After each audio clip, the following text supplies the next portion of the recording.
Andhra Pradesh assembly సమావేశాలు రేపటి నుంచి మొదలవుతున్న నేపథ్యంలో మాజీ ముఖ్యమంత్రి పులివెందుల ఎమ్మెల్యే వైఎస్ జగన్మోహన్ రెడ్డి గారు రేపటి నుంచి ఆ యొక్క అసెంబ్లీ సమావేశానికి హాజరవుతున్నారని చెప్పేసి వైఎస్ఆర్సీపీ పార్టీ ప్రకటన చేసిన విషయం అందరికీ కూడా తెలిసిందే. అయితే మరి జగన్మోహన్ రెడ్డి గారి అసెంబ్లీ రాక సంబంధించి మరిన్ని విషయాలు తెలుసుకోవడానికి మనతో ఉన్నారు ప్రముఖ రాజకీయ విశ్లేషకులు అంకమరావు గారు. సార్ నమస్కారం అండి. నమస్తే. సార్, జగన్మోహన్ రెడ్డి గారు ఎట్టకేలకి అసెంబ్లీకి వస్తున్నారంట రేపటి రోజున గవర్నర్ గారి ప్రసంగం ఉంటుంది తొలి రోజు కాబట్టి. సో మరి దానికే వచ్చి వెళ్తారా గతంలో మాదిరిగా, లేదా యథావిధిగా రెగ్యులర్గా సమావేశాలకు హాజరే అవకాశం ఉంటుందా లేదా జగన్మోహన్ రెడ్డి గారు? రేపు ఒక విస్తృత ఉంది. 11వ తారీఖు 11 గంటలకి గవర్నర్ గారి ప్రసంగం సందర్భంగా 11 మంది సభ్యులు హాజరు కాబోతున్నటువంటిది విషయం. 11 లక్కీ నెంబర్ అంటారు వాళ్ళకి. లక్కీ నెంబర్ అనమాట. గవర్నర్ గారి ప్రసంగం అంటే ఉభయ సభ్యులు అక్కడ కూర్చొని ఉంటారు. శాసనమండలి సభ్యులు, శాసనసభ్యులు. అది వచ్చేసి మామూలుగా ఆ కార్యక్రమం అయిపోయిన దాకా ఉంటారని నేనైతే భావించను, వెళ్ళిపోతారని అయితే నేను అనుకుంటున్నాను. ఆ తర్వాత ఇప్పుడు వాళ్ళకున్న ప్రబంధకం ఏంటంటే 60 రోజులు వరుసగా శాసనసభకు హాజరు కాకపోతే సభ్యత్వం రద్దయిపోయింది. ఇందుట్లో 6-7 మధ్యలో వచ్చి శాసనసభలోకి రాకుండా సంతకాలు పెట్టి వెళ్ళారని చెప్పని తెలుస్తూ ఉంది గతంలో. మరి వాళ్ళని శాసనసభకు వచ్చినట్టుగానే పరిగణిస్తారని అయితే అనుకుంటున్నాను నేను. లోనికి వచ్చారో రాలేదనేది చూస్తారని నేనైతే భావించను. సంతకాలు పెడితే వచ్చినట్టే. మిగిలిన వాళ్ళ పరిస్థితి ఏంటి అనేది ఇప్పుడు అక్కడ డోలాయమానంగా ఉంది. మధ్యలో పెద్దిరెడ్డి రామచంద్రారెడ్డి కూడా ఒకసారి వచ్చి వెళ్ళినట్టున్నాడు కదా. ఈ లెక్కను చూసుకుంటా ఉంటే జగన్మోహన్ రెడ్డి అక్కడే కాబట్టి ఆ 10 మందికి పెద్ద ఇబ్బంది ఉంటుందని అయితే నేనైతే భావించట్లా. ఇది 60 రోజులు అనర్హత వేట్ నుంచి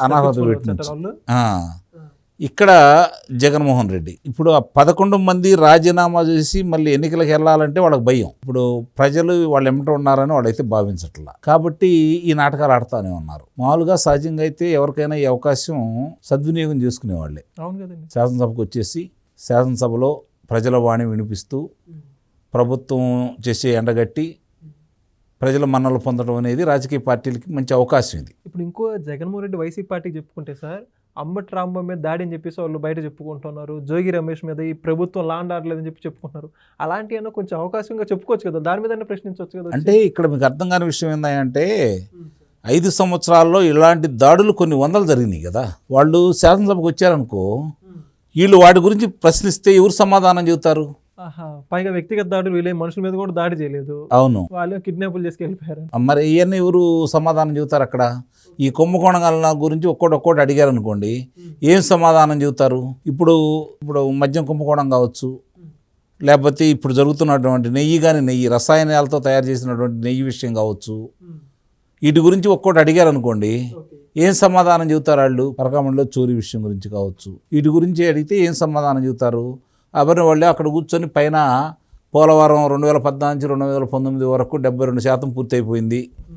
వీళ్ళు వచ్చిన తర్వాత 5 సంవత్సరాల్లో 2.5% కూడా పూర్తి అవ్వలేదు అని కనుక చెప్తే వాళ్ళ సమక్షంలో వీళ్ళేం సమాధానం చెప్పలేరు కదా. ఓకే, అంటే గతంలో వీళ్ళు ప్రెజెంటేషన్లు వేసి మరి చంద్రబాబు నాయుడు గారిని వ్యక్తిగతంగా దూషించారు కదా. అది భజన పాటలను వేసి మరి ముఖ్యమంత్రి అప్పటి హోదాలో ఉన్న జగన్మోహన్ రెడ్డి గారే వెకిల్ చేష్టలు వేసి నవ్వుకున్నారు కదా, వీడియోలు వేసుకొని. మరి ఇప్పుడు ఆ పరిస్థితులు లేవు కదా, వెళ్ళొచ్చు కదా. అంటే ఇక్కడ అవతల వాళ్ళని ఆ రోజు గేలి చేయటానికో అవమానపరచడానికో ఆ ప్రక్రియను వాళ్ళు ఎంచుకున్నారు అసెంబ్లీలో. ఇక్కడ ఏంటి, వాళ్ళు చేసినట్టు కుంభకోణాలను మాత్రమే చెప్తారు. ఇదిగో పలానా చోట పలానా చాట ఇట్లా జరిగినాయి, మద్యం కుంభకోణం, లేకపోతే పరకామణి కావచ్చు, ఇప్పుడు నెయ్యి విషయం గురించి కావచ్చు, ఇలాంటి చాలా గనుల కుంభకోణం కావచ్చు, మిగిలిన కుంభకోణాలన్నింటినీ కూడా ఇప్పుడు ఆవు భూములు కావచ్చు, అంటే ఆ రోజు ఇళ్ల స్థలాలకు ఇచ్చినట్టు గురించి, ఇవన్నిటి కూడా ఒక్కోటి బయటికి తీసి చెప్తూ ఉంటారు. రేపొద్దున అమ్మఒడి మీరు అందరికి ఇస్తామన్నారు, ఒకళ్ళకే ఇచ్చారు, ఇదిగో మేము అందరికి ఇచ్చాము అని చెప్పని దాని గురించి మాట్లాడతారు. పంచాయతీ నిధులు వెనక్కి తీసుకున్నారు అంటే దొంగతనంగా రాత్రిపూట డ్రా చేసుకున్నారు, మేము వాటికి ఇచ్చాము అంటే వీళ్ళు ఏం సమాధానం చెబుతారు? 1687 కోట్ల రూపాయల రైతులకు ఇవ్వాల్సిన బకాయిలు వీళ్ళు చెల్లించలేదు, మేము చెల్లించామంటారు. అప్పుడు దీనికి వీళ్ళు సమాధానం ఏం చెబుతారు? ఇలాంటివి చాలా ఉన్నాయి కదా. ఉద్యోగస్తుల జీతభత్యాలు కావచ్చు, ఇవన్నీ కూడా వాళ్ళు ఒక్కొక్క అంశాలన్నీ ఎత్తి వీళ్ళని ఎండగడుతూ ఉంటే వీళ్ళు బెక్కసచ్చిపోయి ఏం సమాధానం చెబుతారు? అక్కడ స్క్రిప్ట్ రాసిచ్చేవాడు కూడా ఉంటారు కదా అక్కడ. ఇటు చదువుకునే అవకాశం ఉంటుంది, వీళ్ళు పేపర్లు తీసుకెళ్ళి తీసుకెళ్ళినా అంటే ఏమని రాసిస్తారు స్క్రిప్ట్, అవన్నీ వాస్తవాలు కదా, కళ్ళ ముందు కనపడుతున్నాయి కదా. కాబట్టి వాళ్ళకి సమాధానాలు ఏం చెబుతారు అంటే వీళ్ళు ప్రశ్నించలేరు, వాళ్ళు ఒక్క అడిగడానికి వీళ్ళు సమాధానం చెప్పలేరు. బయట మీడియా వరకే పరిమితం. అంతే, మీడియా వరకంటే ఎదురు ఉండదు కదా. ఒకళ్ళిద్దరు అడిగారు అనుకో, అసలు వాళ్ళు ఆయన మీడియా సమావేశంలో ఎప్పుడైనా నన్ను పిలిచి చూసారా మీరు? ఎవరికి వినపడరు, ఫ్రేమ్ లో ఒకరే ఉంటారు కదా. మరి కూడా వినపడవు, వినపడతా ఉంటాయిలే, అది బ్యాక్గ్రౌండ్లో ఏముందా, ఎప్పుడైనా యాడ్ చేసుకోవచ్చు కదా, రికార్డింగ్, లైవ్ రికార్డ్. కాబట్టి ఇక్కడైతే ఆయన ఇష్టారాజ్యం కదా, అక్కడ ఆ సమాధానం చెప్పలేదు అనుకోండి, వీళ్ళు చేసిన తప్పులే వాళ్ళు ఎండ కడతా ఉంటారు. అంటే తప్పులు వీళ్ళు ఒప్పుకున్నట్టయితే కదా, అక్కడ బయటకు వస్తే బుకాయించవచ్చు, బయట మీటింగుల్లో కావచ్చు, ఎక్కడన్నా సరే. అక్కడ వాళ్ళు అడిగారు ఇంకో రికార్డు అవుతాయి కదా, శాసనసభ సాక్షిగా రికార్డులు అవుతాయి కదా, రికార్డులు అయితే చెరపలేరు కదా, అవి ఎప్పటికైనా పొందుపరిచే ఉంటాయి కదా. మరి వీళ్ళు ఎలా సమాధానం చెబుతారు? ఎదురుగా సింహం వల్లే కనపడతా ఉంటారు. ఈయనపాత్రుడు గారు, త్రిపుల్ ఆర్ గారే కాకుండా, రఘురామకృష్ణరాజు గారే కాకుండా, ఒకవైపున చంద్రబాబు నాయుడు గారు, పవన్ కళ్యాణ్ గారు, లోకేష్ బాబు గారు, అనితమ్మ, అచ్చెన్నాయుడు గారు, వీళ్ళు ఎదురుగా కనపడతా ఉంటారు. నోట్లో అసలు మాట ఎలా వస్తుంది? డైలీ విమర్శిస్తున్నారు కదా, మరి పక్కన చూడడానికి ఏమైందండి? ఇప్పుడు బయట ఉండి ఎన్నైనా విమర్శించవచ్చు, ఎదురుగా కనపడితే గొంతు తడారిపోయింది, మాట తడబడిపోతూ ఉంటుంది కదా. వాళ్ళు ఎదురుగా నిలబడి మాట్లాడే ధైర్యమే లేక పేరే తప్పు చెప్పినటువంటి చూశారు కదా ప్రమాణ స్వీకారం రోజు. అంటే వాళ్ళని చూస్తే అంత దడలాడుతూ బయట చూపే కబుర్లే ఇవన్నీ, ఎదురుగా అక్కడికి వెళ్తే మాట్లాడలేని పరిస్థితి. ఇప్పుడు మీరు చెప్పిన వ్యక్తులందరినీ వాళ్ళ అధికారులు ఉన్నప్పుడు వ్యక్తిగత ట్రోలింగ్ చేశారు, అచ్చెన్నాయుడు గారిని బాడీ షేమింగ్ చేశారు, అంటే పవర్ మారేసరికి పోయిందంటారు భయం? భయం కాదు, ఆ రోజు అధికారం మదం. ఈ రోజు వాళ్ళు అధికారంలో ఉన్నారు, మనం ఏం చేసామో వాళ్ళు గుర్తున్నాయి కాబట్టి ఏం చేస్తారో అన్న భయం, వ్యత్యాసం ఇది. అప్పుడు మదం, ఇప్పుడు భయం. కాబట్టి దీన్ని ఎలా కవర్ చేసుకుంటారో చెప్పాళ్ళు, చెప్పండి మీరు కాస్త. ఇవన్నీ కూడా కళ్ళ ముందు కనపడుతున్నటువంటి కార్యక్రమాలు కదా. రేపు పొద్దున ఇవన్నీ అడిగారు అనుకోండి, వాళ్ళు ఏం సమాధానం చెబుతారు? అక్కడ ఏం చెప్పుకోలేరు కదా. మరి దీనికి ఎవరు చెబుతారు? ఏ విధంగా?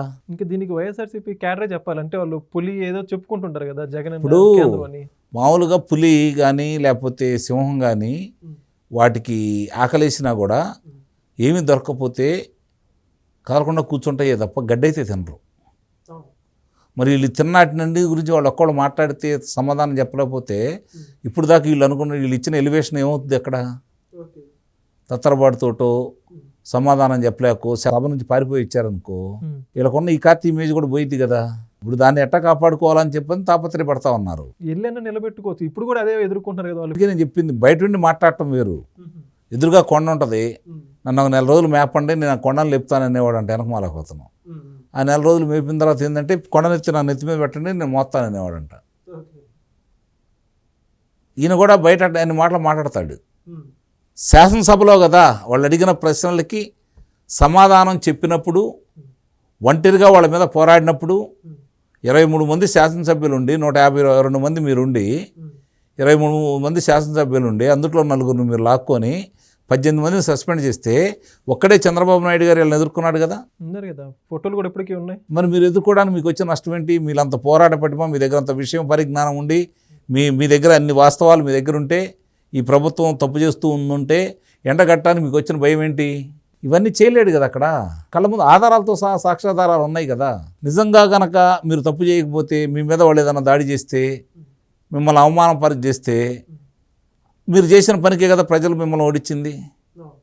మిమ్మల్ని అల్లా చేస్తే రేపు ప్రజలు వాళ్ళని ఎందుకు ఆమోదిస్తారు? ప్రజలు చూస్తుంటారు, ప్రతిదీ అన్నీ గమనిస్తూనే ఉంటారు కదా.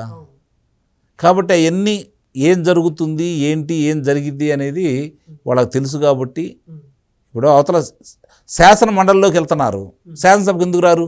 శాసన మండలికి వెళ్తున్నారు, శాసనసభకు ఎందుకు రారు? ఇక్కడ బలం ఉంది కాబట్టి అని చెప్పి, అంటే ఇక్కడ బలం ఉంటేనే వస్తారు వాళ్ళు, అంతే కదా.